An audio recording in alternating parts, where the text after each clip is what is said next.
NJ Transit commuter rail stations turn into ghost towns as the strike rolls into its second day, with negotiations not set to resume until Sunday. We have Fox 5 team coverage tonight. Stephanie Bertini has been talking to people who've had to get creative to cross the Hudson. We're going to start, though, with where things stand in Duarte Geraldino at Newark Penn Station. Duarte. It's eerily a little quiet in the NJ Transit section of Newark Penn Station since those engineers went on strike. You know, they only make up about 450 of NJ Transit's 12,000 employees, but these are the men and women that actually drive the train, so they have outsized power. These trains run in excess of 100 miles an hour.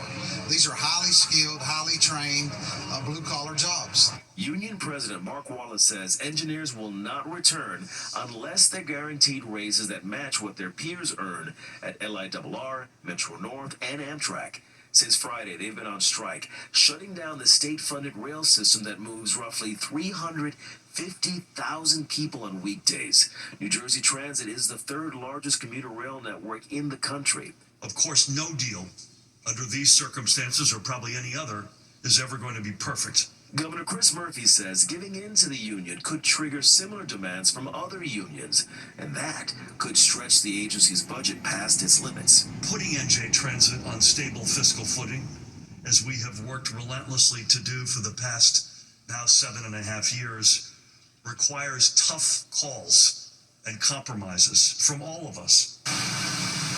Union leaders claim the money is there. They point to NJ Transit's spending patterns. When you look at fiscal responsibility, they spent $500 million on an office building. They spent $53 million on the furnishings. They continue to pay $40,000 a month for parking for their employees.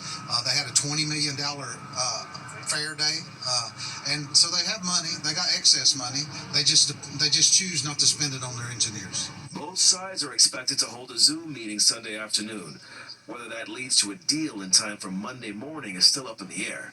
NJ Transit will launch a limited park and ride bus service Monday, but even the agency says it'll only help about 1 in 5 riders. Congress has the power to step in and stop all of this. That's what they did in 2022 to prevent a freight rail shutdown, but so far, lawmakers have not made a move.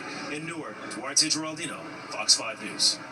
And commuters are adapting to not having NJ Transit trains to get around, so today it's been all about buses, cars, taking the path, or even the ferry to get in and out of the city.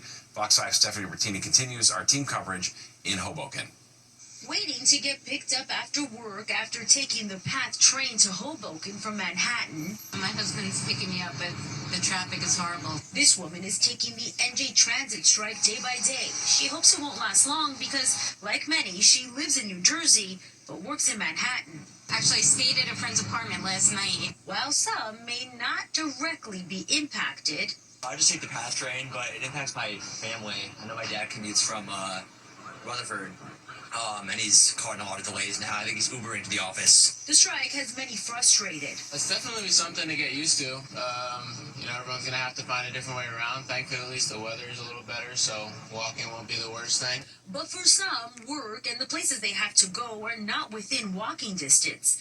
Buses, including charter buses, are an option, as is rideshare and taxis, but those options can get expensive. And then there's driving, a nightmare this morning, says this man. This is crazy. For me, I had to drive in, right? It just changed the whole dynamic. Holland Tunnel was messed up, hour and a half delayed. While there's no telling how long the strike will go, many are hoping it all ends soon. Reporting in Hoboken, I'm Stephanie Bertini, Fox 5 News. And another update from NJ Transit on the strike is scheduled for 8:15 tomorrow morning. You can stream it in the Free Fox local app. The FAA unveiling a plan to reduce flight arrivals at Newark Liberty Airport. This comes after 3 weeks of cancellations and delays caused by a shortage of air traffic controllers, equipment outages, and a runway that's under construction. Starting at the end of this month, the plan would limit landings to 28 per hour through at least June 15th. That plan also calls for upgrades to communication systems and increasing the number of air traffic controllers. Caught on camera, 10 men breaking out of a New Orleans jail. The footage of the daring escape just released by law enforcement. Authorities believe the men got out through a hole behind a toilet, it's at the bottom of your screen, before scaling a fence and sprinting across an interstate. Murder suspects are among the fugitives on the loose. The Orleans Parish Sheriff believes people inside her department may have helped the inmates get out and is partially blaming understaffing. Can you monitor every single person every day? No, we don't have the bodies to do that. 3 employees there have now been suspended as that investigation continues. Meanwhile, tonight, 2 of the fugitives have been captured. Also developing tonight, the United States no longer holds Moody's top credit rating. The agency says they've downgraded the U.S. because President Trump and Congress have not taken steps to lower the national debt. And they believe the deficit will rise if the Republican tax cut package is enacted, saying it will add trillions of dollars of new debt. The 2 other major credit ratings, Fitch and Standard & Poor's, also downgraded the U.S. in recent years. Well, more drama in the court as Diddy's ex wraps up her testimony with new bombshells, including a recording played for the jurors to hear.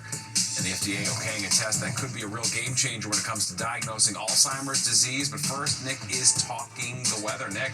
And we're talking still a trend of a couple of showers overnight. Some areas of fog as well, I think will be the story. And most of tomorrow is going to be dry, but we can't rule out a shower and a thunderstorm in spots. And you'll like the second half of the weekend, too. I'll have that for you when the 10 o'clock news returns. Lovers rallied outside City Hall today demanding legislation be passed in honor of Penny the dog. Penny, of course, the Chihuahua who was brutally attacked by 2 pit bulls on the Upper West Side. Under the proposed state legislation, dog owners would face criminal charges if their pet initiates an attack and then leaves the scene. That bill is sponsored by State Assembly member Jennifer Rajkumar. Real criminal penalties for people who let aggressive dogs attack other dogs. It'll create consequences for leaving the scene of an animal attack.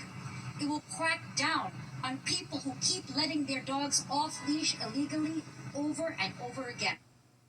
Under current state laws, dogs are considered property and the pit bulls owners cannot be charged.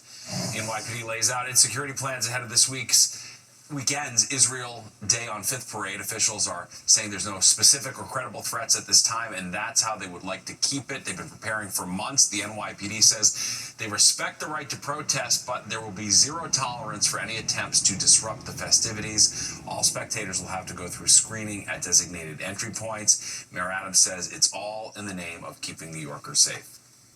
Be prepared, and that's why we are creating an environment where we can inspect who's coming into the parade site, how we're going to control the flow of people, and ensure that we have proper deployment of personnel if there's any form of disruption. So we are prepared.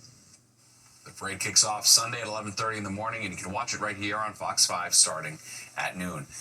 Now to what could be a major development in the fight against Alzheimer's, the FDA endorsing a blood test that can help diagnose the disease. Here's how it works. It identifies sticky brain plaque, which is a key marker for Alzheimer's. The blood test must be ordered by a doctor and is meant for patients 55 and older who are already showing symptoms. Well, tonight was game 1 of the Subway Series between the Mets and Yankees. It also marked the return of Juan Soto to Yankee Stadium. As the bleacher creatures when he took his position in right field. Soto didn't seem to let it bother him, showing off his famous smile in return. It was a tough night for him, though. Soto made the final out as the Yankees beat the Mets 6-2. Well, if you're looking for something to do this weekend, we've got you covered. We're going to get a preview of what's expected to be the largest car show on Long Island, and it's happening Sunday.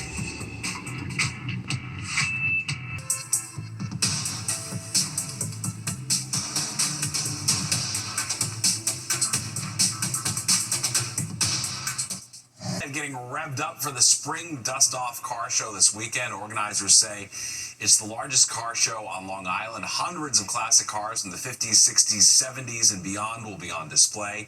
You can check it out this Sunday at the Town Park at Point Lookout from 10 to 4. It's free to attend. There will also be food, trucks, craft vendors, and inflatable bounce-arounds for kids. All right, that does it for us tonight. If you missed any part of the 10 o'clock news, you can always catch an encore on our free streaming app, Fox Local, where you can stream our newscast anytime. Have a great weekend.